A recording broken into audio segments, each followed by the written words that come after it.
இந்த ஆண்டு தமிழ் சினிமாவில தொடர்ந்து தமிழ் கலாச்சாரம் அப்படின்னு சொல்லப்பட்டு வரும் தாலி அணிவது சரியா தவறா, தாலி ஒரு பொருட்டாவே கருத தேவையில்லை என்ற சிந்தாந்தங்களுடன் நியானான டாபிக் போல பல படங்கள் வெளியாகி இருக்கு.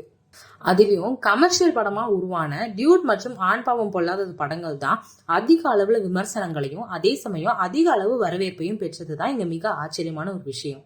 பெண்களை ஆண்கள் அடிமைப்படுத்துவதற்கு எதிராக 1000 படங்கள் வெளியாகி இருக்க நிலையில இங்க போலிய பெண்ணியவாதிகளும் சமூகத்துல அதிகரிச்சிருக்காங்க என்பதை மையமா வைத்துதான் ஆண் பாவம் பொல்லாததுன்ற படம் இயக்கியிருக்காங்க. ரியோராஜ் நடித்த ஆண் பாவம் பொல்லாதது படத்துக்கு எதிராக இங்க கடுமையான கண்டனங்களும் விமர்சனங்களும் கிளம்பியிருக்கு. காலமாகவே தமிழ் சினிமாவில அரசியல் கருத்துக்கள் நிறைந்த பல படங்களும் கலாச்சாரம் என சொல்லப்பட்டு வரும் விஷயத்துல உள்ள மூட நம்பிக்கைகளுக்கு எதிரான சமூக அரசியல் படங்கள் தான் வெளிவந்து கொண்டிருக்கு. அது போன்ற படங்கள் வர வேண்டும் என்பதுதான் இங்க அண்டர்லைன் பண்ண வேண்டிய விஷயமும் கூட. ஆனா சமூக அரசியலை கையில் எடுத்து அதை சரியான கருத்துக்களை படங்கள்ல இயக்குனர்கள் வைக்கிறார்களா இல்லையா என்பதும் இங்க மிகப்பெரிய கேள்வியா மாறி இருக்கு. குறிப்பா சொல்ல போனோம்னா மாமன்னன் படத்துல வர பகத் பாசில் கேரக்டர் சொல்லலாம். மாமன்னன் படத்துல பகத் பாசில் நடிச்ச ரத்னவேல் போன்ற ஒரு கதாபாத்திரம் இருக்கவே கூடாது அப்படின்ற ஒரு நோக்கத்தோட தான் மாரி செல்வராஜ் இந்த படத்தை இயக்கி இருக்காரு.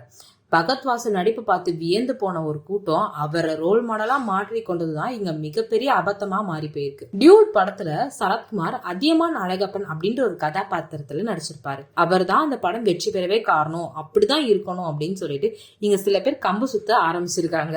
கலையரசன் தங்கவேல் இயக்கத்துல ரியோராஜ் மாளவிகா மனோஜ் நடிப்புல வெளியாகி கடந்த மாதம் வெற்றி பெற்ற படமாக இருக்கு ஆண் பாவம் பொல்லாதது. இந்த படத்துக்கு எதிராக கடுமையான விமர்சனங்கள் தமிழ்நாட்டுல உள்ள சிலர் வச்சிருக்காங்க. அந்த படத்தை கொண்டாடும் ரசிகர்களும் இருக்காங்க. அந்த படத்துல இயக்குனர் எல்லா பெண்களையும் போலிய பெண்ணியவாதின்னு சொல்லல, ஆனா அப்படியே சில பெண்கள் இருக்கிறாங்க என்பதுதான் இந்த படத்துல எடுத்து காட்டி இருக்காரு. அதே சமயம் ஆண்கள் செய்யும் தவறுகளையும் அவர் சுட்டி காட்ட மறக்கல.